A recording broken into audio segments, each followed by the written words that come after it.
की क्या आपको दिखाई दे रही है तो वो भी बताइएगा।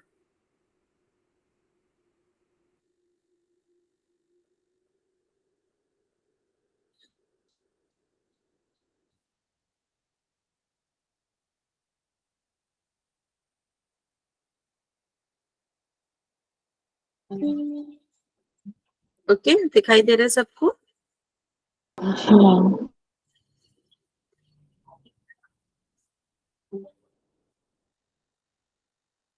अभी भी कुछ लोग जुड़ना चाहते हैं।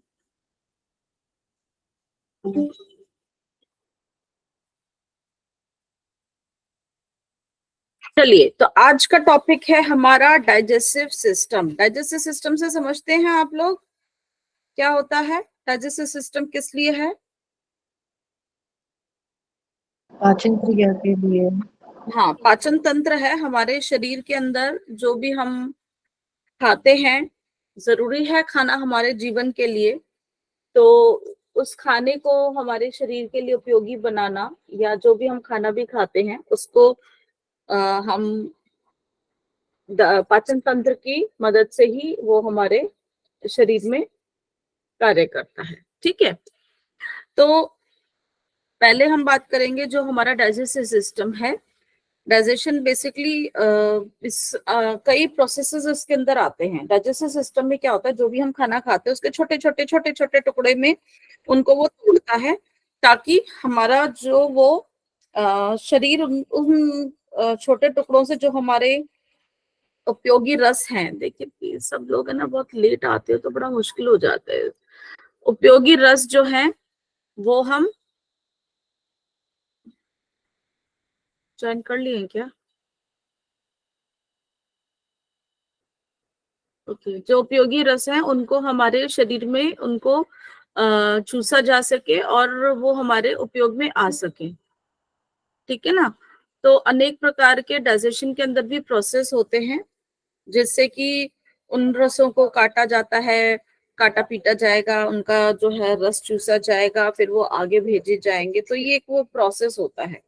ठीक है ना? तो इसके अंदर अनेक क्रियाएं होती हैं। स्लाइड हो गई, हाँ, अनेक क्रियाएं होती हैं। तो जो हम इस क्रिया में पहले जब हम एक डाइजेस्टिव सिस्टम कह लो, डाइजेस्टिव सिस्टम के भी हम इसको कई नाम से जानते हैं। इसको हम एलिमेंट्री कैनाल भी कह देते हैं, इसमें को हम जो है डाइजेस्टिव ट्रैक्ट भी कह देते हैं, गैस्ट्रो इंटेस्टिनल ट्रैक्ट भी कह देते हैं, क्योंकि पूरा जो सिस्टम है ये एक ट्यूब की तरह है जो कि मुंह से शुरू होती है। वो पूरी ट्यूब हमारे अलग अलग पार्ट्स जो है वो बनाती है, और वो ट्यूब से जो हमारा खाना अंदर जाता है अलग अलग प्रोसेस होते हैं, और उस ट्यूब का आखिरी सिरा हमारे गुदाद्वार में होता है। मुख से लेके गुदाद्वार एक तरह से पूरी सिर्फ और सिर्फ एक ही ट्यूबनुमा आकृति होता है, जिसमें कुछ और अंग बीच में होते हैं जो कि हमारे पाचन क्रिया में मदद करते हैं। तो जो डाइजेशन बेसिकली सिंपल चीज को कॉम्प्लेक्स और कॉम्प्लेक्स चीज को सिंपल इस तरह से कि ताकि जो भी हम जो खाना खाते हैं वो बहुत कॉम्प्लेक्स स्ट्रक्चर होता है, उसको बहुत ही सिंपल वे में कर देना, ताकि हमारा या छोटे छोटे कणों में उसे कर देना, ताकि हमारे शरीर के अंदर उनका जो है एब्जॉर्प्शन हो सके, उनको जो है चूसा जा सके। तो इसके अंदर पहला जो है, जैसे कि यहाँ पर लिखा है इंजेशन। इंजेशन का मतलब जो भी खाना है जब हम इस जो ट्यूब के रास्ते में एलिमेंट्री कैनाल के उसमें जब हम प्रवेश कराते हैं उसको भीतर लिया जाता है, उसको हम इंजेशन बोलते हैं। डाइजेशन में जो है हमारा देखा जाए उसके बाद जो खाना अंदर लिया जाता है उसमें डाइजेशन का प्रोसेस होता है। डाइजेशन के प्रोसेस में जो खाने के जो होता है उसको छोटे छोटे छोटे छोटे टुकड़ों में जो है तोड़ा जाता है। अब ये प्रक्रिया मैकेनिकल और केमिकल, ठीक है, दो तरीके से होती है। मैकेनिकल में मतलब किसी चीज के उपयोग से इसको छोटा छोटा तोड़ा जाता है, और कुछ केमिकल्स होते हैं उनसे फिर और उस कॉम्प्लेक्स चीज को और स्मॉल में करा जाता है। तो ये डाइजेशन का प्रोसेस होता है। बेसिकली डाइजेशन अगर हम उसको करेंगे तो हमारे पेट और आंतों में भी इसका जो है ये काम होता है। फिर है हमारा एसिमिलेशन। एसिमिलेशन में जो है हमारा जो रस जो भी खाना है हमारे ब्लड में वहां पर उसको उसके रसों को ग्रहण कर लिया जाता है, चूस लिया जाता है, दैट इज एसिमिलेशन। फिर इजेशन में उस चीज को बाहर, जो हमारे लिए उनमें से जो काम चीज हम ले लेते हैं, जो भी फिर बचता है जो कि हमारे शरीर के लिए ऐसा काम का नहीं होता है, तो उसको बाहर भी भेजा जाता है, वो एजेशन की मदद से होता है। तो ये अलग अलग क्रियाएं होती हैं जो कि पूरे डाइजेशन के प्रोसेस में हमारे या हमारे डाइजेस्टिव सिस्टम में होती हैं, ठीक है ना, ऐसा सोच सकते हैं। तो डाइजेस्टिव सिस्टम में हमारा जो डाइजेशन है बेसिकली मैकेनिकल और बायोकेमिकल, जो मैंने अभी कहा केमिकल मेथड से होती है। तो डाइजेस्टिव सिस्टम में मुख्य रूप से एक ट्रैक्ट है, एक ट्यूब है, एक कैनाल है जिसको हम alimentary canal, digestive tract, gastro intestinal tract, है ना, ये सब हम कहते हैं। और उसके साथ साथ कुछ अंग या हम कुछ ग्रंथियां भी कहेंगे जो कि उसके साथ जुड़ी हुई होती हैं, जो कि हमारे पाचन में मदद करती हैं, हमारी पाचन क्रिया को और जो है सुगम बनाती हैं, ठीक है। तो हमारे कौन कौन से पार्ट्स हैं हम उनको देखेंगे। तो पहले हम एलिमेंट्री कैनाल की बात करते हैं।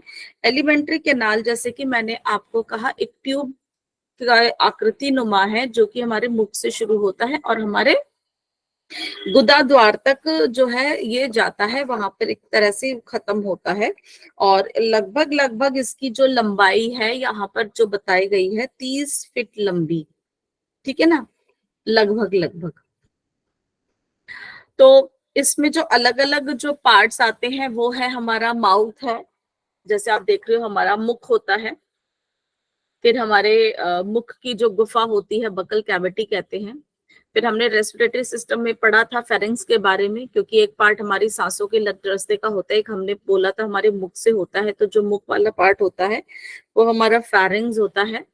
फिर हमारी जो मुख्य जो हमारे खाने की नली जो हम बोलते हैं वो ईसोफेगस होती है। फिर उसके बाद हमारा स्टमक, हमारा जठर, हमारा उदर, हमारा स्टमक आता है। स्टमक के बाद हमारी आंतें होती हैं जो कि छोटी आंत और बड़ी आंत होती हैं, और उसी से ही फिर बाहर हमारा गुदा द्वार होते हैं। अब इसके अंदर जो हमारे कुछ ऑर्गन्स, हमारे डाइजेस्टिव ग्लैंड जो एसेसरी हम उन जिनके साथ ये क्रिया जो है साथ देती है, वो कौन कौन से हैं। एक तो हमारी 3 पेयर होते हैं हमारी लार ग्रंथियों के। सलाइवरी ग्लैंड्स हमारे मुंह में ही होती हैं, जो कि हमारे लार को बनाती हैं, लार से हमारे खाने के पाचन में मदद मिलती है। फिर हमारा जो होता है लिवर होता है, जिसको हम यकृत भी कहते हैं, जिगर भी कुछ लोग कह देते हैं, लिवर है। फिर उसके बाद हमारा होता है पेनक्रियाज, जो कि हम पेनक्रियाज को अग्नाशय भी कहते हैं। लिवर के साथ हमारा गॉल ब्लैडर भी अटैच होता है, जिसको हम पित्ताशय भी कहते हैं। तो ये हमारे साथ में कुछ ऑर्गन्स हैं, ग्लैंड्स हैं, जो कि हमारे मदद करते हैं साथ में कि हमारा पाचन क्रिया में। अब हम देखेंगे कि जो हमारे मुख से ही हमारी पाचन क्रिया जो शुरू हो जाती है, तो हमारे मुख में ही जो भी हम भोजन ग्रहण करते हैं, तो इसको हम माउथ कैविटी अगर मुख के बाद हम देखेंगे, या हम ओरल कैविटी भी कहते हैं।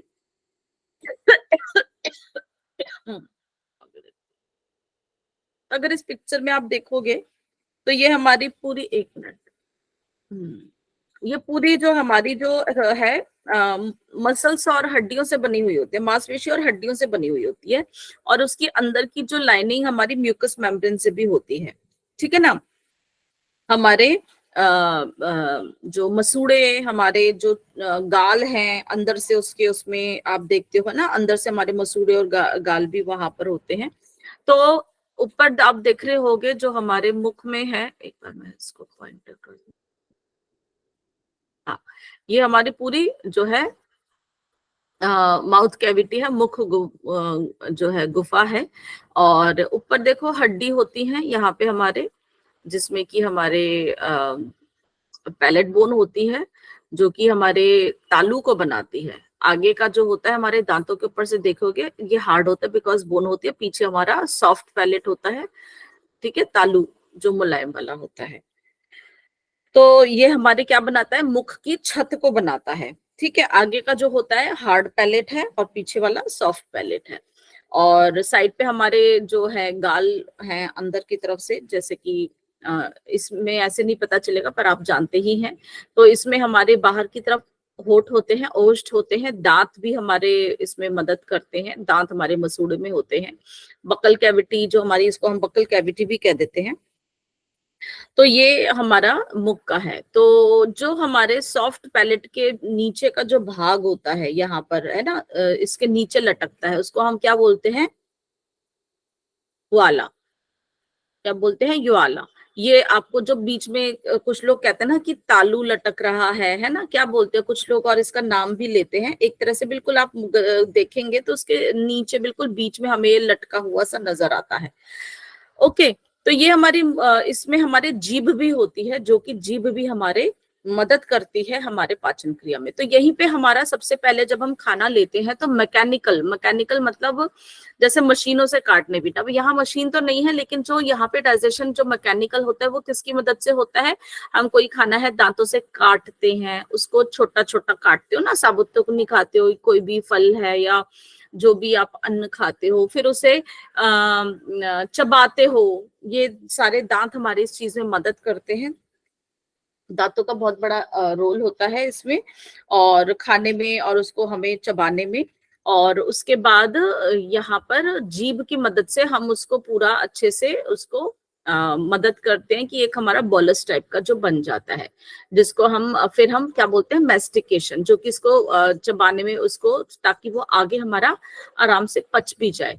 तो यहाँ पे कुछ हमारे जो होते हैं एंजाइम्स वगैरह भी प्रेजेंट होते हैं हमारे जो लार ग्रंथि से, यहाँ पे हमारी लार भी निकलती है, जो कि हमारी मदद करती है हमारे पाचन क्रिया में। लार जो होती है वो हमारे पाचन क्रिया में मदद करती है। जो इसके साथ ही साथ फिर हम उस खाने को क्या करते हैं, जब वो सॉफ्ट सा हो जाता है आगे उसको भेज दिया जाता है, तो हम उस भोजन को क्या कहते हैं, निगलते हैं, स्वेलिंग बोलते हैं या उसको डिग्लूटेशन बोलते हैं, भोजन को जो निकलने का काम है। फिर वहां से वो हमारी खाने की नली जो होती है ईसोफेगस, उसमें जाता है। तो वहां पर जो केंचुए जैसा जो मूवमेंट होता है, जिसको हम पेरिस्टालिसिस मूवमेंट होते हैं, ये हमारी मसल्स का मूवमेंट होता है, जिसको हम क्रम, ये थोड़ी हिंदी की स्पेलिंग गलत है, मैं अभी देख रही थी पर टाइपिंग नहीं मैं कर पाई हूँ। तो क्रमानुकुंचन गति जो होती है उसकी तरह से होता है। और यहाँ पर हमारी केमिकल डाइजेशन भी शुरू हो जाती है, क्योंकि हमारे लार के अंदर जो होते हैं कुछ इस तरह के एंजाइम्स भी प्रेजेंट होते हैं, जो कि हमारे को मदद करते हैं कि हमारा खाना जो है, जो भी हमने खाया है, जो कॉम्प्लेक्स वाला जो होता है, वो छोटे छोटे हमारे टुकड़ों में जो हो जाए, ताकि हम उसे अच्छे से पचा सके। आगे चलते हैं। तो जो मैमल्स होते हैं, मतलब स्तनपायी जीव जो होते हैं, जैसे कि हम ह्यूमन बीइंग्स भी हैं जो कि बच्चों को जन्म देते हैं, तो हम लोगों का जो खाना जो होता है यूजुअली हम लोगों का मुख से ही शुरू हो जाता है, ठीक है ना। और यहाँ पर हम दांतों से जो पहले दांतों में जब हम खाना चबाते हैं या हमारे मुंह के अंदर खाना आते ही लार जो है अपनी जो है सिक्रीशंस छोड़ देते हैं। और लार वो क्या है हमारी, कहाँ से बनती है, सलाइवरी ग्लैंड।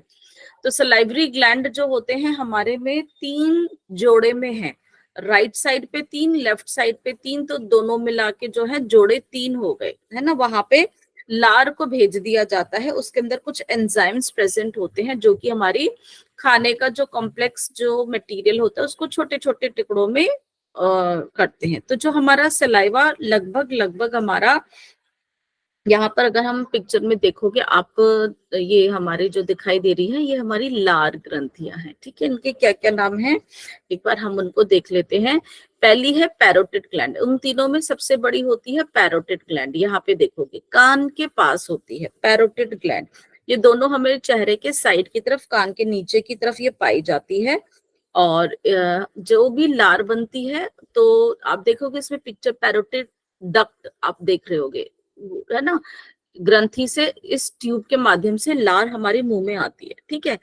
देखो कुछ ऐसी ग्रंथियां होती हैं जो कि जो रस बनाती हैं, जो भी उनका सीक्रीशंस को वो सीक्रीट करती हैं, जो भी रस बनाती हैं।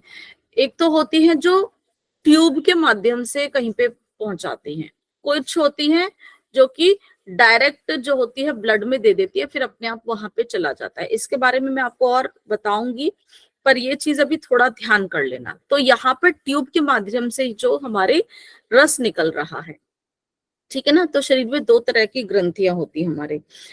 अब पैरोटिड ग्लैंड के बाद एक हमारी नीचे है ना, यहाँ पर आप देखोगे ये हमारे जो नीचे के जबड़ा होता है उसके थोड़ी साइड पर ये मिलती हैं। और आप देखोगे यहाँ पर ये है हमारी, क्योंकि हमारी यहाँ मैंडिबल हड्डी होती है ना, हमने पढ़ा था। तो ये है सब मैंडिबुलर ग्लैंड, ठीक है ना। इससे भी हमारे जो है ट्यूब के माध्यम से, जिसको हम सब मैंडिबुलर डक्ट बोल रहे हैं, हमारे मुंह के अंदर लार आनी शुरू हो जाती है।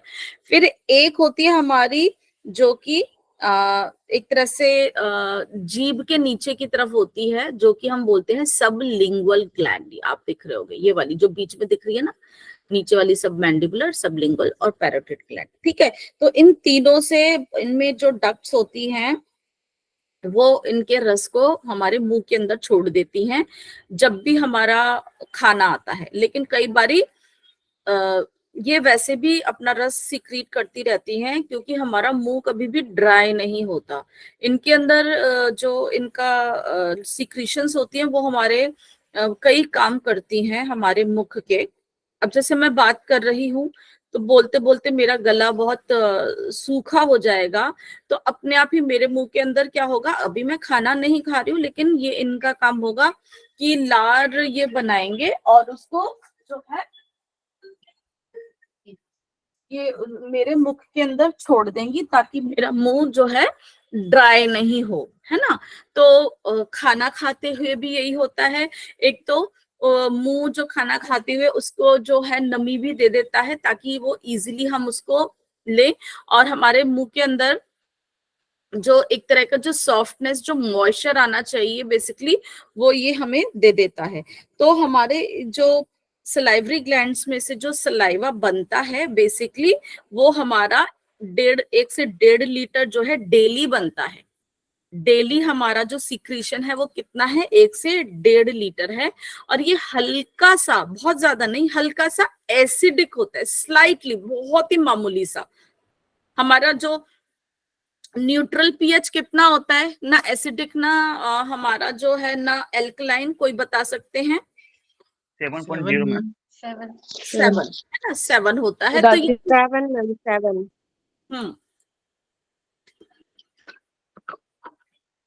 तो ये थोड़ा सा स्लाइटली एसिडिक है। हल्का सा क्यों एसिडिक है, बहुत ज्यादा नहीं है, देखिए बहुत 0.2 ही है। क्योंकि अगर कोई भी हमारे मुंह में या खाने के साथ कोई भी अगर बैक्टीरिया वगैरह कोई ऐसा माइक्रो ऑर्गेनिज्म होता है, ये उसको वहां पर ही खत्म कर देता है। एसिडिक ये इसीलिए हल्का सा होता है, ठीक है ना। और उसके अंदर हमारे एंजाइम्स प्रेजेंट होते हैं, जो कि हमारे को जो कार्बोहाइड्रेट का तोड़ने का काम, हमारे जो न्यूट्रिएंट्स होते हैं, आपने शायद आपका डाइट का अलग चल रहा होगा, डाइट एंड न्यूट्रिशन का, तो आपको पता है कि आपने शायद पहले कभी पढ़ा हो कि भाई हमारे खाना जो है उसमें हमारे 6 इंपॉर्टेंट न्यूट्रिएंट्स होते हैं, उनसे ही हमारा खाना बनता है। क्या होते हैं? कार्बोहाइड्रेट्स और स्टार्च, हमारा फैट, वसा, हमारे प्रोटीन, है ना, विटामिन्स, मिनरल्स एंड वाटर, पढ़ा होगा आप सभी ने। तो हमारे जो कार्बोहाइड्रेट्स और स्टार्च को जो छोटे छोटे तोड़ने का काम हमारा मुंह में ही शुरू हो जाता है। तो इसमें हमारे जो एंजाइम्स जो प्रेजेंट्स होते हैं, सलाइवरी एमाइलेज भी हम बोलते हैं, वो हमारे खाने को छोटा छोटा तोड़ना शुरू कर देते हैं। और लार में हमारे पानी से भी बना होता है, उसमें म्यूकस भी होता है हमारा, कुछ बहुत हल्के से सॉल्ट्स भी होते हैं, ठीक है ना। एसिडिक तो है ये, हमारा लाइसोजाइम भी प्रेजेंट होते हैं, ताकि हमारे वहीं से ही जो है हमारा मुंह भी जो है साफ रहे हमेशा।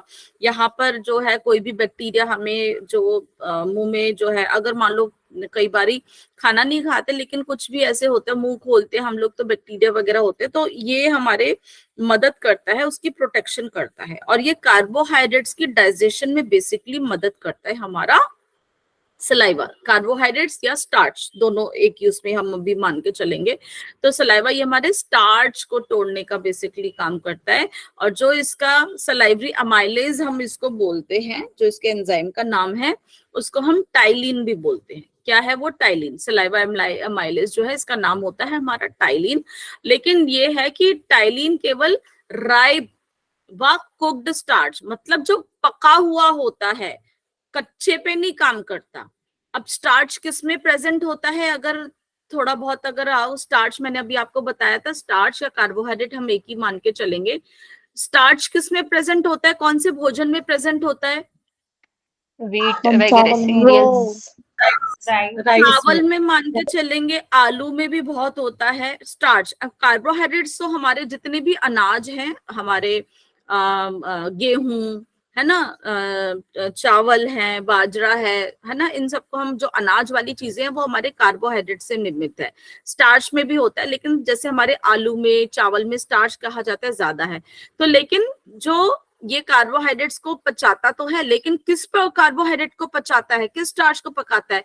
जो पका हुआ होता है। अब ये नहीं हमने कच्चा आलू खा लिया, ये उसको नहीं पचा पाए, इसलिए हमें मना करते ना, कच्चे चावल मत खाओ, कहते हैं, अगर आपको ध्यान हो कभी भी मना। वैसे तो कच्चा खाने को मना ही कर देते हैं, क्योंकि वो हमारा पच नहीं पाएगा, हमारा जो है, फिर नहीं तो वो पेट में जाके उसको, हमारे पेट को बहुत एक्स्ट्रा काम करना पड़ेगा। नहीं तो हमारा मुख यहीं पे जो काम शुरू कर देता है, तो हमारे पेट का काम और आसान होता है, तभी हमारी पाचन जो है क्रिया, हमारी पाचन शक्ति बरकरार रहती है। अगर हम इसके अवरुद्ध में काम करेंगे, इसके विपरीत में काम करेंगे, तो हमारे को डाइजेस्टिव प्रॉब्लम्स हो जाएंगी। तो यहाँ पर है कि हमारा कुक्ड मतलब पका हुआ जो स्टार्च होता है उस पे ही काम करता है। और हमारा जो स्टार्च यहाँ पे हमारे वो टाइलिन जब उसके ऊपर काम करता है, तो ये हमारे हमारी चेन है इसमें ये बताई हुई है, तो उसको तोड़ने में ये मदद करता है। ठीक है ना, छोटे छोटे उसमें। तो हमारा जो मुंह, बक्कल कैविटी का मतलब हमारी मुख की जो गुफा थी, वहां पे स्टार्च लेकिन डाइजेशन शुरू करता है, पूरी डाइजेशन नहीं होती है। मैंने अभी बताया कि शुरुआत तो हो जाती है, लेकिन आगे जाके जो बाकी के अंग उसको पूरी करते हैं, तो उनका काम आसान हो जाता है। तो स्टार्च का यहाँ पर कितना होता है? 30% डाइजेशन होता है, बाकी का 70% जो जाके हमारे आगे जाके होता है, आंतों में आप कह सकते हो कि हमारा बाकी का वहां पर पूरा होता है। तो सलाइवा में हमारे एंटीबैक्टीरियल एंजाइम्स है, मैंने अभी बताया था, जिससे कि वो थोड़ा सा हल्का होता है, लाइसोजाइम्स प्रेजेंट होते हैं, जो बैक्टीरिया को मारने का जो है काम करते हैं।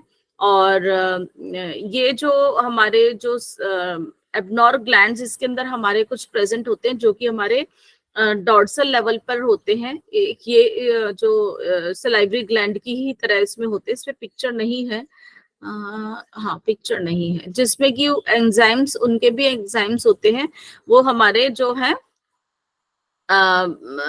जो हमारे जीभ के आसपास किसमें रहते हैं, वहीं पर ही उनका काम भी डाइजेशन का होता है। वो हमारे कहाँ पर उसके काम करते हैं? वो हमारे ट्राइग्लिसराइड्स पे ज्यादा काम करते हैं, जो कि हमारी वसा वाली चीजें होती हैं, फैट वाले पे वो ज्यादा एंजाइम्स जो होते हैं वो काम करते हैं। लाइपेज मतलब लिपिड होता है, लिपिड मतलब वसा होता है, तो वो वाले एंजाइम्स हमारे एबनॉर ग्लैंड वाले जो एंजाइम्स होते हैं वो हमारे वसा पे काम जो है करते हैं।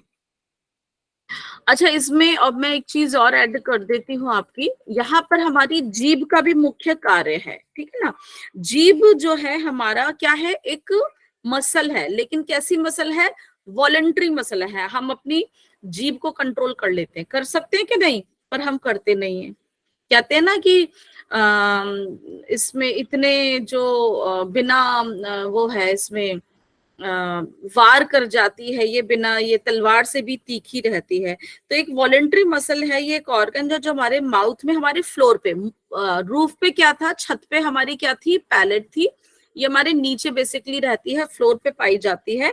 और इसका जो आगे का एंड तो आपको दिखेगा, फ्री है, सभी देखते हैं। पीछे का एंड किससे जुड़ा हुआ था? याद हो, हमने पहले इस बात को करा था मैम फेरिंग से।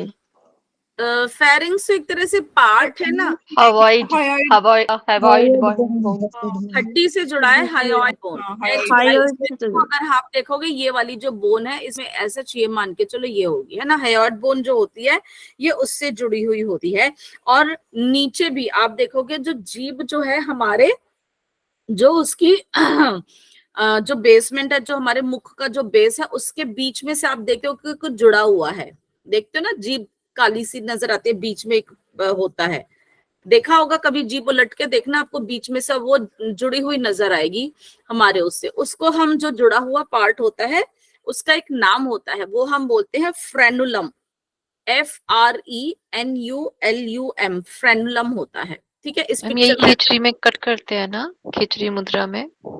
हाँ वही, यस, मैं उसी पॉइंट पे आ रही थी, क्योंकि वो अभी उसके साथ हमारे मुख के साथ जुड़ी हुई है।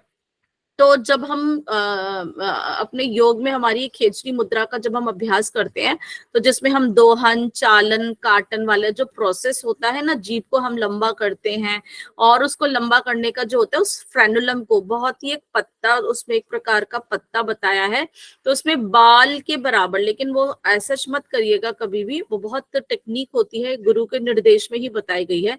उसको बहुत स्लाइटली काटा जाता है। ऑब्वियसली कुछ तो ब्लीडिंग होती होगी, ताकि उसकी जो अटैचमेंट है मुख से होके फिर जो उसमें हमारे योग की जो वो मुद्रा का अभ्यास कर सके, तो उससे जीभ का जो होता है वो लेंथ एक्सपैंड हो जाती है। तो जो हम मुद्रा लगाना चाहते हैं तो उससे होती है, तो वो जो फ्रेनुलम होता है। ठीक है, जीवा और बंद जीभ का, बोलते हैं मैम, हाँ जी, जीवा बंद बोलते हैं उसे। नहीं, मैं इस पे कोई टिप्पणी नहीं कहूंगी अभी। फ्रेनुलम को जीवा बंद हो सकता है, आई डोंट नो, मैं उस पे अब मुझे नहीं पता, वो आप देख लीजिएगा। और जीभ का क्या काम होता है हमारे, अगर डाइजेशन की हम बात करते हैं तो हमारे जीभ के ऊपर हमारे टेस्ट बर्ड्स होते हैं, वेरी इंपॉर्टेंट। उससे ही हमें जो खाना खाते हैं उनसे हमें पता चलता है कि हम विभिन्न प्रकार का जो हम खाना खाते हैं। ठीक है ना। तो जीभ का क्या काम हुआ, हमारे को खाने में, हमारे को चबाने में, है ना, ये मदद करती है। उस खाने को जो टेस्ट बर्ड से हमें ये पता चलता है कि किस तरह का स्वाद के बारे में हमें पता चलता है। और क्या बताएंगे, और क्या जीभ का रोल होगा हमारा? निगलने के लिए। निगलने के लिए, हाँ, जो खाना जो हमने पचाया था उसके बाद हम उसको अंदर आगे भेजने में, उसे धकेलने में, उसे निगलने में, स्वेलिंग करने में भी जीभ का बहुत बड़ा रोल है। और कोई इम्पोर्टेंस है? मैम थोड़ा सा क्लीन करने में, क्योंकि जो आसपास हमारा थोड़ा सा रह जाता है उसको क्लीन करने में। हाँ, वही खाने को पूरा आगे धकेलने में कि सारा का सारा वो Okay. चला जाए। और क्या है very important? Ma'am speech. Yes, very good, बोलने में मदद करती है, जो मैं बहुत देर से कर रही हूँ और आप लोग से भी बीच में करवाती रहती हूँ। तो वो जीभ की मदद से ही होता है ना। इसमें जीभ, क्योंकि हम अलग अलग प्रकार के जो वॉइसेस क्रिएट करते हैं, तो जो हमारे गले से निकलती है, तो उसमें भी हमारे जीभ की जो होती है ना, हमारे जो स्वर और व्यंजन के जो है, आपने देखा होगा कवर्ग, चवर्ग, टवर्ग, है ना, वो जो कि तालु है या ओष्ठ है या दंत है ना, अलग अलग हम उससे निकालते, तो उसमें जो मदद करती है वो हमारी जीभ करती है। और उसी के साथ साथ हमारी यहाँ पर हमारे खाने में और मदद क्या उनसे करते हैं, दांत। आगे की स्लाइड में नहीं है, इसलिए इसी पिक्चर में आप देखेंगे ये जो दांत होते हैं हमारे, है ना, कहाँ पर है, ये हमारे जो जबड़े के अंदर दांत होते हैं, जो कि हमारी नीचे की मैंडिबल बोन और ऊपर की मैक्सिला बोन पे ये पाए जाते हैं। और उसमें हमारे ये जबड़े के अंदर हमारे दांत तो जो होते हैं, कितने दांत होते हैं हमारे, 32 होते हैं। लेकिन एक हमारे हम टेम्परेरी कहते हैं, फिर परमानेंट होते हैं। परमानेंट में ही हमारे 32 होती हैं, लेकिन जब तक परमानेंट नहीं आते उससे पहले जो भी हमारे टेम्परेरी टीथ होते हैं वो हमारे 6 साल तक की उम्र में रहते हैं। जब बच्चे के जन्म के कितने समय के बाद आने शुरू होते हैं, कोई बताएंगे? बच्चे के दांत आने कब से शुरू होते हैं? पैदा होते बच्चे के दांत ऐसे नहीं होते, लेकिन 7th month ma'am, 7th month. After 6 to 7 किसी किसी के हाँ, 9 मंथ। लगभग पहले तो 9 महीने का कहते थे, लगभग 8वें 9वें महीने में आ जाते थे, लेकिन आजकल देखा है कि 6 महीने के बच्चे के भी हम देख लेते हैं दांत। आजकल बच्चों में ये देख रहा है कि 6-7 महीने के बच्चे के भी आ जाते हैं। तो लगभग उस समय से लेके फिर जो है 5-6 साल तक के बच्चे के वो दूध वाले दांत जिनको हम कहते हैं टेम्परेरी टीथ रहते हैं, उसके बाद वो टूट जाते हैं, उनकी बजाय फिर हमारे परमानेंट टीथ आते हैं। तो परमानेंट टीथ अगर टूट जाएंगे ना फिर कुछ नहीं आता, तो इसलिए उनको सहेज के रखना चाहिए, दांतों की भी हेल्थ को मेंटेन करके रखना चाहिए। तो पहले जो होते हैं टेम्परेरी टीथ या दूध के दांत जिनको हम बोलते हैं वो होते हैं 20, और जो हमारे परमानेंट होते हैं वो टोटल होते हैं 32।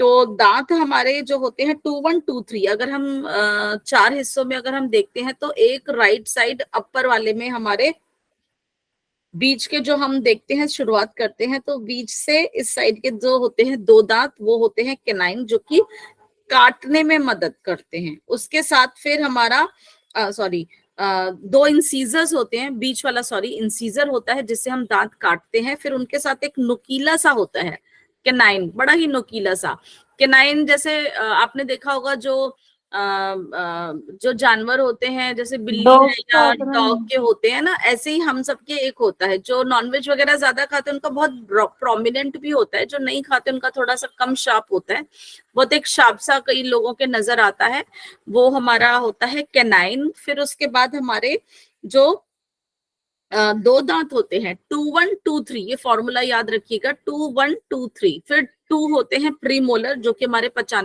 चबाने में मदद करते हैं, और उसके आखिरी के जो 3 होते हैं वो हमारा मोलर होते हैं, जो कि प्रॉपर हमारा जबड़ा होता है ना। अक्कल दाढ़ भी कई बार ही कहते हैं कि अक्कल दाढ़ नहीं आई सॉर्ट ऑफ, वो हमारे है ना लास्ट के। तो हमारे 2, 1, 2, 3 होते हैं। 2, 1, 2, 3 कितने हो गए हमारे टोटल, गिनती गिनेंगे तो 6 है ना। 2, 1, 2, 3 कितने हो गए टोटल हमारे? 1 मिनट बताओ। 8 हो गए। 8 8 मैम। 8 मैम, 8 हो गए। 8 हो गए ना। 8 एक साइड राइट अपर, फिर लेफ्ट अपर 8 और 8 16, ऐसे ही 16 नीचे, तो टोटल हमारे कितने हो गए 32। ठीक है, 2, 1, 2, 3 ये ही फॉर्मूला जो है याद करा जाता है। ओके, और जो हमारे दांत जैसे हड्डी बहुत मजबूत होती है, हार्ड होती है, ऐसे ही हमारे दांतों के ऊपर एक बहुत ही हार्ड सब्सटेंस पाया जाता है जिससे कि हमारे दांत इतने हार्ड होते हैं, इतने मजबूत रहते हैं। उस सब्सटेंस को क्या कहते हैं? एनिमल। एनिमल, ENAMEL, एनिमल होते हैं, बहुत ही हार्ड सब्सटेंस जो कि हमारा होता है। तो हमारे इंसीजर दांत जो हमारे बीच के 2 जैसे खरगोश वाले दांत कुछ लोग कह देते हैं ना सॉर्ट ऑफ, वो हमारे काटने में मदद करते हैं। और वो जो कैनाइन भी हमारा दांत जो होता है वो स्पेशली कुछ ऐसा नॉनवेज टाइप का जो खाना होता है उसको काटने में मदद करता है, और चबाने में मदद करते हैं हमारे premolar and the molar. Okay, चले आगे। अब वहां से खाना हमारा आगे कहाँ जाता है? फिर हमारा जाता है हमारे एक ट्यूब में, मुख जो गुहा होती है उससे आगे खाना धकेला जाता है, तो वो हमारे फेरिंग्स में जाता है। फेरिंग्स हमारे नोज का भी पार्ट था और ये हमारे मुंह का भी पार्ट होता है, जैसे कि इस पिक्चर में हम देखेंगे। ये जो पीला पोर्शन है वो नेजोफेरिंग्स है और जो ब्लू वाला है वो ओरोफेरिंग्स है। ओरो मतलब ओरल, नेजो मतलब नोज। जो ओरोफेरिंग्स है जो हमारे मुख का जो पार्ट होता है, ठीक है ना, ये हमारा फेरिंग्स हो गया। और फेरिंग से फिर हमारे नीचे जो ग्रास नली प्रॉपर होती है, फूड पाइप, उसमें जाता है। तो ये भी हमारा एक फनल शेप का होता है, वैसे तो ट्यूबनुमा ही हम इसको यहाँ पर कहेंगे। 3 इसके पार्ट्स होते हैं। तो फेरिंग्स की शुरुआत बेसिकली कहाँ से शुरू होती है? जहां से हमारी खोपड़ी खत्म होती है उसके बेस से ही शुरू हो जाती है। ठीक है, यहाँ पर अगर हम उस पार्ट को देखेंगे तो हमारे वहां से ही शुरू हो जाती है, और इसकी जो लंबाई रहती है वो लगभग हमारी रहती है, कहाँ तक है? 6th cervical vertebra. जो हमारे गले की जो हड्डियां थी, हमारे गले में हड्डियां होती हैं, तो उसका जो पार्ट लास्ट होता है कहाँ पर है? यहाँ लैरिंजोफेरिंग्स जो दिखाया है सच, तो हमारे 6 वर्टिबल सर्वाइकल वर्टिब्रा तक रहता है। ठीक है, लगभग इसकी लेंथ अगर हम देखेंगे तो 12.5 सेंटीमीटर होती है, इसमें नहीं मेंशन है। 12.5 ये फनल शेप का एक चैम्बर होता है। यहाँ पे अगर हम मुख का देखेंगे तो ट्यूब लाइक है। तो लेकिन फेरिंग्स में कहेंगे तो हमने पहले भी बात करी थी, हमारे नाक से जो हवा है और हमारे मुख से जो खाना है दोनों इसी में से ही होकर गुजरता है। फिर इसके बाद हमारे वहां पर अलग अलग पार्ट्स हो जाते हैं। फिर हमारे जो सांस है वो तो लैरिंग्स की तरफ चली जाती है और खाना हमारा मुंह की तरफ, मतलब हमारे ग्रास नली की तरफ हमारे चला जाता है। ठीक है, चले आगे। लैरिंग्स ही आ गया।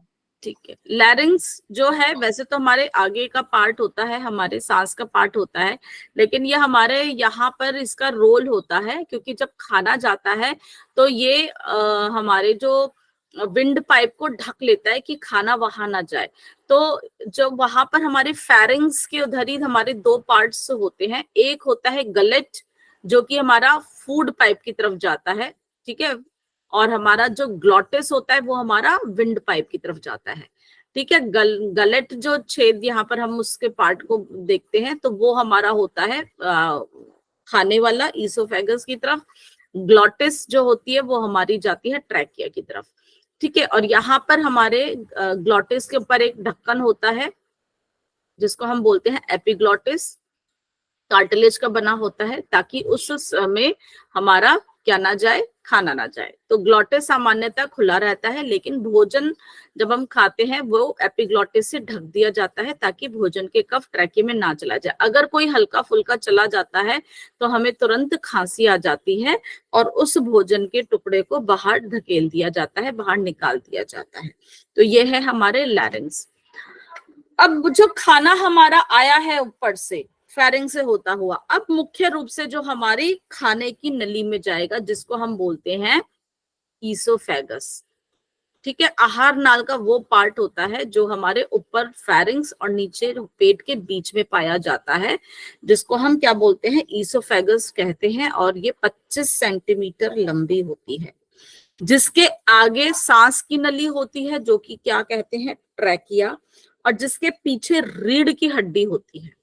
ठीक है, तो ये इस तरह से हमारी इस पिक्चर में ऐसा नहीं दिखाई दे रहा है। अगर यहाँ पर हम देखेंगे तो आगे आपको ट्रैकिया दिख रहा है, सी शेप की कार्टिलेज में, मैंने पहले लास्ट क्लास में बताया था।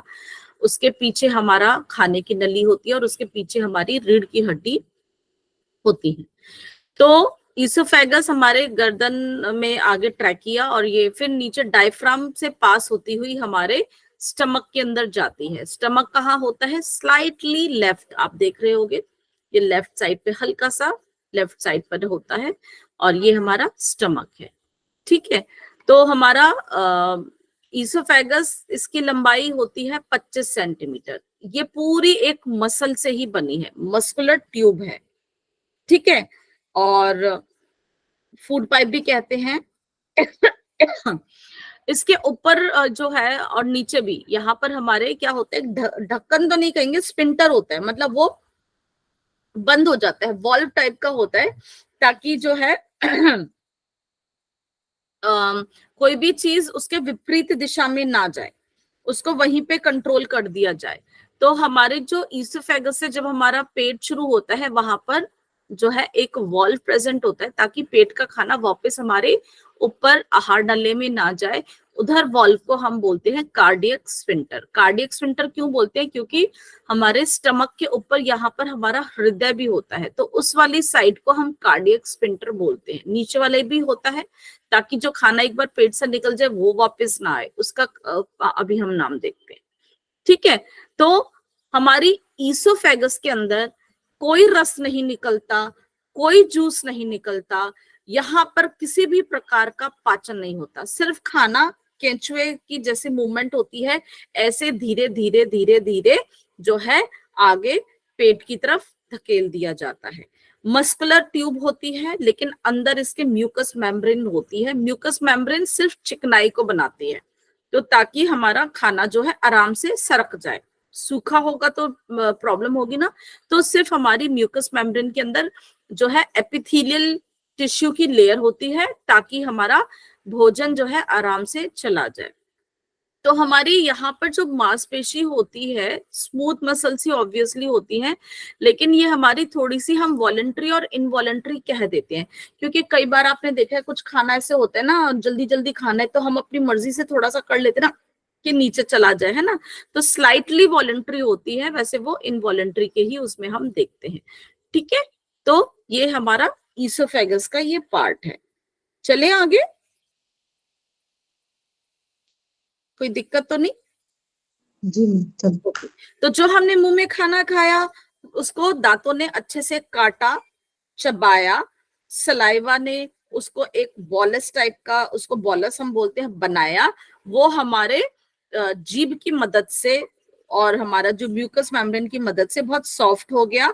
उसके बाद जीभ ने भी मदद करी उस खाने को आगे धकेलने में, स्वेलो करने में। फिर वो सलाइवा के साथ मिलके धीरे धीरे हमारे ईसोफेगस में गया। ईसोफेगस में भी चिकनाई थी म्यूकस मेम्ब्रेन की वजह से, और वो धीरे धीरे निकल के आगे कहाँ गया? पेट में। तो कहाँ पहुंच गया? अब हम अपने पहुंच गए स्टमक पे। आहार नाल का जो हमारी पूरी ट्यूब आ रही है, पूरे शरीर में सबसे फैला हुआ, सबसे चौड़ा हिस्सा हमारा स्टमक का ही होगा। ये जे शेप का हमारा एक ऑर्गन है, आप देख रहे होंगे। अगर अंग्रेजी का जो जे शब्द होता है, अक्षर होता है, उसी की शेप में हमारा ये ऑर्गन है। इसको ये हमारा सबसे चौड़ा जो है ऑर्गन है हमारे एलिमेंट्री ट्रैक्ट में। इसको हम कुछ हिस्सों में डिवाइड कर लेते हैं ताकि हम उसको आराम से उसको समझ सकें, उसको पढ़ सकें। ठीक है ना।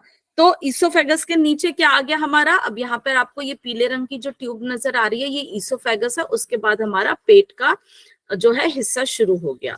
तो उसके बाद हमारे जब स्टमक से हम इस तरह से नीचे की तरफ जाते हैं तो हमारी वहां पर आंत का पार्ट शुरू हो जाता है। तो ये हमारा जो पेट है, ये जो स्टमक है बेसिकली, ये हमारे एब्डोमेन में आता है। हमारी जो ईसोफेगस है वो फिर भी थोरेसिक रीजन से आ रही है। मैंने आपको बताया था अभी कि आगे उसमें क्या था? ट्रैकिया था, पीछे उसके वर्टिब्रल कॉलम था। तो जब डायफ्राम जो पेट में जाती है तो वहां पर क्या, ईसोफेगस जो पेट में जाती है तो हमारे पेट और थोरेसिक लेवल को जो डिवाइड करता है वो करती है डायफ्राम। तो डायफ्राम में एक छेद होता है जिससे होती हुई गुजरती है और फिर हमारे स्टमक में जाके मिलती है। तो डायफ्राम जो है डिवाइड करती है बेसिकली हमारे थोरेसिक और एब्डोमिनल ऑर्गन्स को, लेकिन उसमें कुछ छेद होते हैं। मैंने पिछली क्लास में बताया था कि जैसे हमारी बड़ी अयोर्टा के लिए, हमारे थोरेसिक डक्ट के लिए, ईसोफेगस के लिए, लेकिन हमारे चेस्ट के, हमारे थोरेसिक रीजन के, एब्डोमेन के अलग अलग रहे। तो ये काम हमारा, अब डायफ्राम के नीचे का जो पार्ट है, अब हमारे ये सारे पार्ट हमारे डायफ्राम के नीचे हैं। तो ये हमारा स्टमक जे शेप का है जैसे आप देख रहे होगे। तो यहाँ पर आप देख रहे होगे जो हमारे स्टमक के बाद हमारा जो मुख्य रूप का स्टमक, ईसोफेगस के बाद हमारा स्टमक जो शुरू होता है, यहाँ पे एक वॉल्व प्रेजेंट होता है कि धीरे धीरे जो हमारा ईसोफेगस से खाना जो आया है, पेट में जो जा रहा है, वो वापस ना जाए। तो यहाँ पे एक वॉल्व प्रेजेंट होता है, वॉल्व खुल जाता है, एक ही डायरेक्शन में खाने को वो भेजता रहता है। ठीक है, तो यहाँ पर आप देख रहे होंगे। तो जो मुख्य रूप का जो हमें दिख रहा है वो स्टमक की बॉडी है। थोड़ा सा ऊपर वाला जो पार्ट होता है कर्व लिए हुए है, ये देखोगे, इसको हम फंडस कहते हैं। ठीक है, बॉडी के बाद फिर से वो थोड़ा हमारा स्टमक सिकुड़ जाता है, उस पार्ट को हम पाइलोरस हम बोलते हैं। तो यहाँ पर है ये हमारा एक कम कर्वेचर वाला है, नीचे वाला बड़ा कर्वेचर वाला है। तो हम यहाँ पर लेसर कर्वेचर और ग्रेटर कर्वेचर के नाम से भी हम इसको देखते हैं।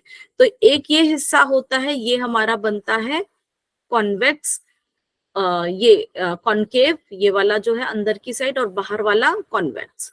ठीक है ना। तो ये ग्रेटर कर्वेचर हो गया और ये लेसर कर्वेचर हो गया। ये हमारा कार्डियक इसका पार्ट है। तो हमारे स्टमक के 4 पार्ट्स हम देख रहे हैं। एक कार्डियक पार्ट हो गया, एक इसका फंडस हो गया, मेन बॉडी, और फिर लास्ट का इसका पाइलोरस। ओके, तो हमारा स्टमक जो है ईसोफेगस से कहां से जुड़ा?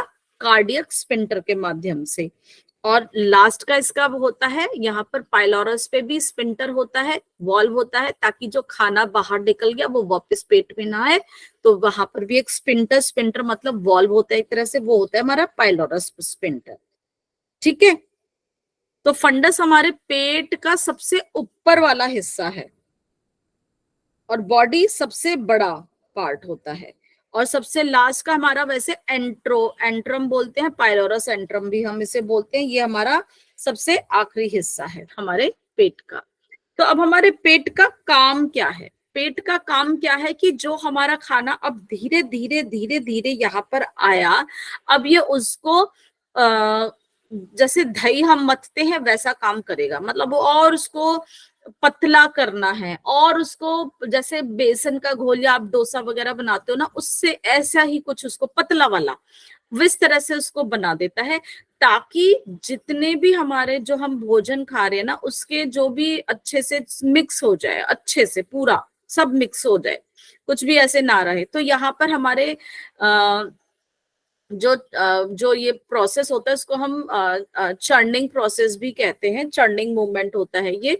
और इधर हमारा साथ ही साथ जो है अब यहाँ पर हमारा केमिकल डाइजेशन होता है। मैकेनिकल कहाँ हुआ था? पेट में, सॉरी मुंह में। क्यों? क्योंकि दांत थे हमारे, दांतों ने उसे अच्छे से काटा। यहाँ पर मेनली केमिकल शुरू तो वहां हुआ, लेकिन यहाँ पर सिर्फ और सिर्फ केमिकल होता है। हमारे पेट में कोई दांत नहीं है, क्योंकि जब अगर आप कुछ अच्छे से चबाओगे नहीं खाना तो वो यहाँ पे चबा ले। इसीलिए कहा जाता है कि भैया खाना अच्छे से चबा चबा के आओ। हमारे पेट में, हमारी आंतों में कोई दांत नहीं है जो कि उस खाने को करेंगे। अब यहाँ पर अगर आप अच्छे से खाना चबा के नहीं भेजोगे तो हमारे पेट को बहुत ओवर काम करना पड़ेगा, उसके ऊपर स्ट्रेस पड़ेगा, क्योंकि ये उसका काम नहीं है। यहाँ पे आप काटा हुआ, बारीक काटा हुआ, चबाया हुआ भोजन दोगे, अब ये सिर्फ उसकी मथनी बनाएगा, जो भी उसके अंदर हमारे लिए एसेंशियल न्यूट्रिएंट्स है उनको मिक्स कर देगा। और यहाँ पर अब केमिकल वाला जो थे हमारे जो उनका काम होगा कि अगर जो हमारे कॉम्प्लेक्स मटेरियल वो उनको छोटा करेगा, क्योंकि जो कॉम्प्लेक्स मटेरियल होते हैं आपने दांतों से तो काट दिया, लेकिन उसके अंदर कुछ हमारे जो कार्बोहाइड्रेट्स हैं, जो हमारे पॉलीसेक्राइड्स होते हैं, उनको बहुत सिंपल में करना होता है, वो हम नेकेड आई से नहीं देख सकते, वो काम केमिकल वाला ही होता है। तो यहाँ पर मुख्य वाला हमारा केमिकल का काम शुरू हो जाएगा। तो किसका यहाँ पर पाचन होता है? हमारे प्रोटीन का और हमारे लिपिड का। कार्बोहाइड्रेट का शुरू कहाँ हुआ था? कहाँ हुआ था शुरू? कार्बोहाइड्रेट्स का माउथ में हो गया था, सलाइवा ने कर लिया था, ठीक है ना। तो शुरुआत वहां पे हो गई थी, बाकी वहां पर पूरी होती है, ठीक है। तो मैंने अभी बताया था कि यहाँ पर जो कार्डियक पार्ट को हम कार्डियक क्यों कहते हैं, क्योंकि वो हमारा हृदय के समीप होता है, वहां पर हमारी जो होता है यहाँ पर हृदय होता है, ठीक है। फंडस पार्ट में यूजुअली क्या होता है? ऊपरी भाग होता है, यहाँ पर हमारी जो थोड़ी बहुत गैस वगैरह जो होती है ना, या जो भी एयर बाई चांस हमारी उससे अगर केमिकल रिएक्शन से होती है तो यहाँ पे हमारे गैस होती है कई बार, इसीलिए ना हमें थोड़ा सा यहाँ पे फील होता है ना। और उसके बाद मेन बॉडी है हमारी, फिर हमारा पाइलोरस होता है, पाइलोरस से बाहर खाना जाता है। तो यहाँ पर हमारे पाइलोरस पे भी वॉल प्रेजेंट है, मैंने बताया था कि जो कि हमारे आगे चला जाता है। अब ये जो हमारा पेट है ना, ये पूरा हमारा एक मस्कुलर ऑर्गन है, इसमें हमारी इतनी मसल्स इस तरह से प्रेजेंट रहती हैं ताकि हमारा खाना पूरा अच्छे से मिक्स हो जाए। लंबी भी होती है, टेढ़ी भी होती है और गोल शेप की भी होती है।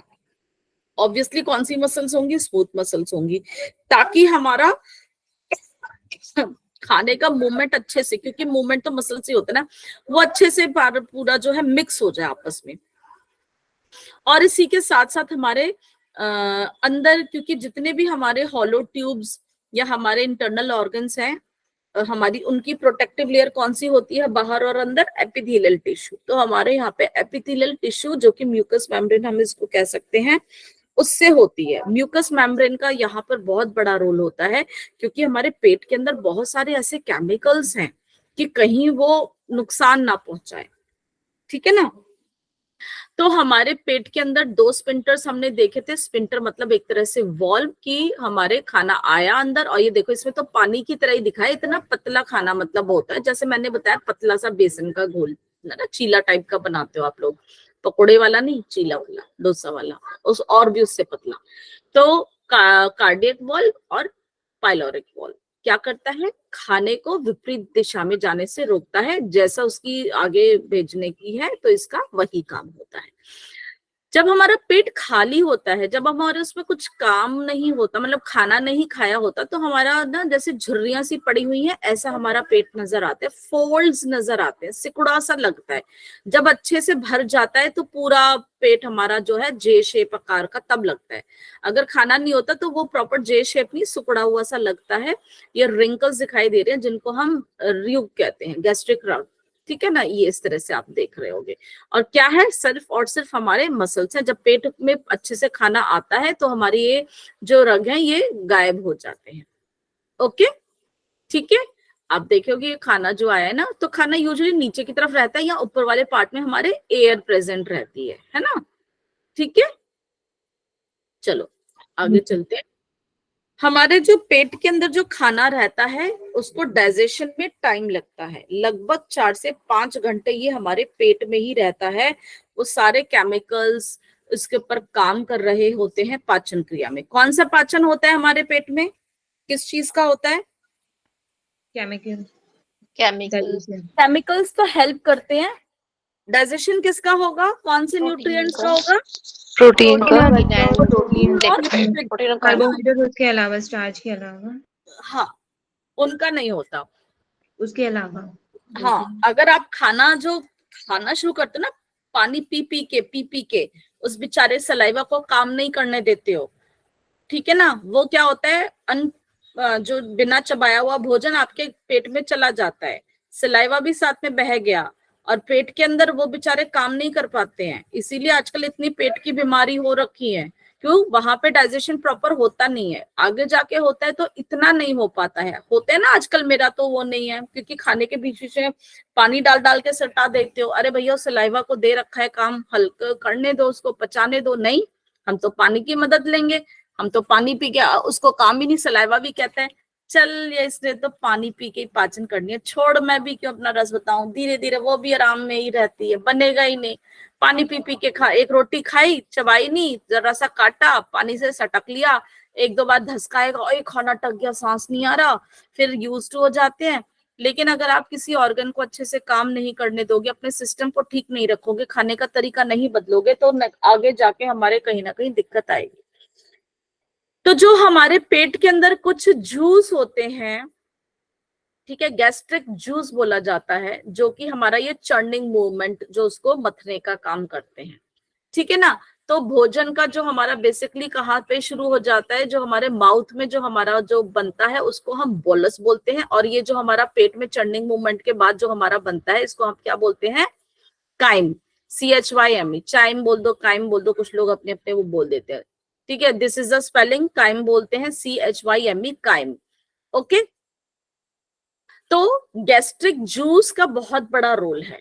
गैस्ट्रिक जूस जो कि हमारे ये जो हमारी इसकी अंदर की जो लाइनिंग होती है हमारी, यहाँ पर हमारे पेट के अंदर बनता है, वो गैस्ट्रिक जूस की बहुत इंपॉर्टेंस है, ठीक है, क्योंकि हमारे उसमें हमारे कुछ एंजाइम्स पाए जाते हैं जो कि हमारे को मदद करते हैं डाइजेशन में। तो गैस्ट्रिक जूस में किस चीज से बनता है, म्यूकस होता है, उसमें कुछ बायोकार्बोनेट्स होते हैं, है ना, और साथ में क्या होता है हमारा हाइड्रोक्लोरिक एसिड। हाइड्रोक्लोरिक एसिड क्या है, एसिड है। कितना पीएच है, 1.5 to 1.8, my God, very strong. खाना तो लेकिन इसी से ही पचेगा, कितना स्ट्रॉन्ग है। न्यूट्रल कितना था, 7, स्लाइटली एसिडिक सलाइवा बेचारा सा कितना था, 6.8। HCl हाइड्रोक्लोरिक पेट के अंदर, अगर ये आपके हाथ पे पड़ जाए ना, आपका हाथ जल जाएगा, और ये हमारे पेट में है, लेकिन ये हमारे लिए काम करता है। क्या काम करता है, जो खाना खाया है उसको और पचाने में मदद करता है, लेकिन हम अपनी गलत आदतों से उसको भी नुकसान पहुंचाते हैं। अगर भूले भटके आपके खाने में कोई भी बैक्टीरिया भी अंदर एंट्री मार लिया है तो यहाँ पे आगे सब नष्ट है। पर अगर ये अच्छे से बन रहा है, काम हो रहा है, तो है ना, ये सब मैम जैसे हमारी जठराग्नि होती है, तो मतलब जठराग्नि को अच्छी इसी कर को ही सकते हैं?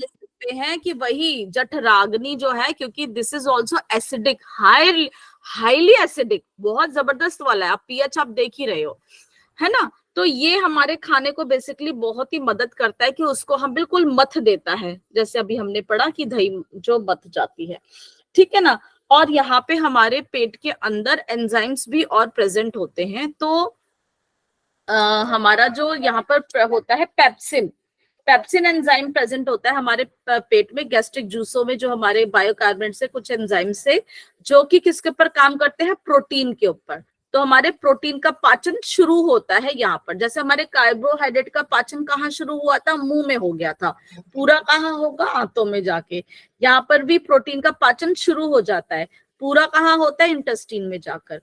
तो यहाँ पर हमारे जो है पेप्सिन जो है वो एंजाइम पाया जाता है, जो कि हमारे प्रोटीन को डाइजेस्ट करने में मदद करता है। पी से प्रोटीन, पी से पेप्सिन। और कौन सा, रेनिन भी पाया जाता है, ये दूध को पचाने में मदद करता है। स्पेशली जो हमारे बच्चे होते हैं ना, कई बारी बढ़ती उम्र में फिर इतना नहीं होता, यूज्ड हो जाते हैं, तो ये बच्चों में ज्यादा होता है कि तो बच्चे क्योंकि सिर्फ दूध के ऊपर ही डिपेंड रहते हैं। तो हमारे पेट में अब क्या है, हमारे ये एक लाइपेज एंजाइम भी होता है। ये कौन सा था, पेप्सिन और रेनिन था। लाइपेज कहाँ पे क्या एक्ट करेगा, हमारे वसा पे, लिपिड पे करेगा, ठीक है। तो हमारे यहाँ पर जो है स्टमक के अंदर हमारे ये जूसेस, इनको हम gastric juices plus hydrochloric acid को थोड़ा सा हम अलग करते हैं, ठीक है। तो हमारे जो पेट का जो खाना जो हो जाता है, ये हो जाता है हाईली एसिडिक, ओके। हमारे पेट के अंदर हमारे कुछ सेल्स भी, वही हमारे HCl को कौन बनाता है, कुछ सेल्स होते हैं जिनको हम ऑक्सिनटिक सेल्स या पेराइटल सेल्स भी कहते हैं, जो कि हमारे हाइड्रोक्लोरिक एसिड को बनाते हैं। सबका काम बटा हुआ है ना।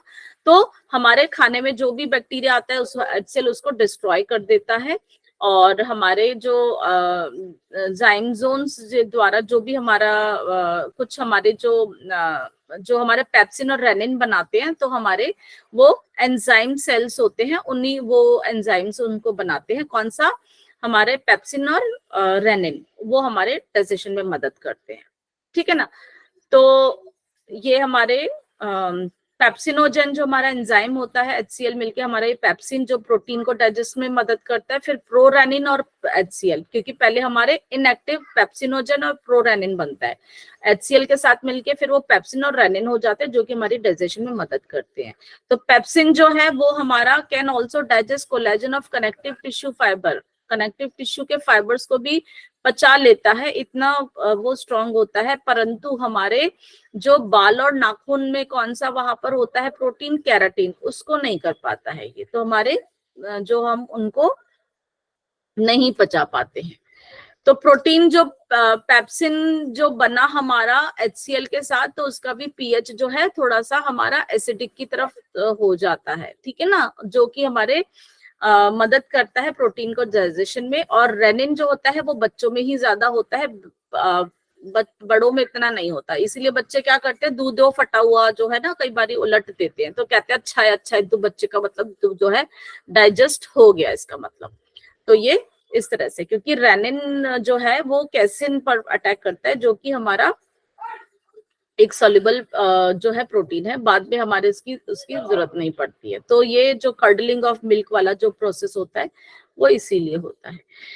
तो हमारे जो लाइपेज एंजाइम भी जो लिपिड के ऊपर भी काम करता है हमारे पेट में, वो भी होते हैं, जो कि हमारे फैटी एसिड और ग्लिसरॉल में उसको कन्वर्ट कर देते हैं। तो ये हमारे पेट के बारे में बात है। और हमारे गैस्ट्रिक जूस बेसिकली जो बनता है हमारे पेट के अंदर, इसी के ऊपर हम कर लेते हैं जो, हाँ, ये हमारे जैसा आप खाना खाते हो, कई बार ये उसके ऊपर भी डिपेंड करता है ना। हमेशा जरूरी नहीं होता, कई बार हम प्रोटीन डाइट ज्यादा ले रहे हैं या फैट वाली ले रहे हैं, तो उसके हिसाब से भी हमारा चेंज हो जाता है।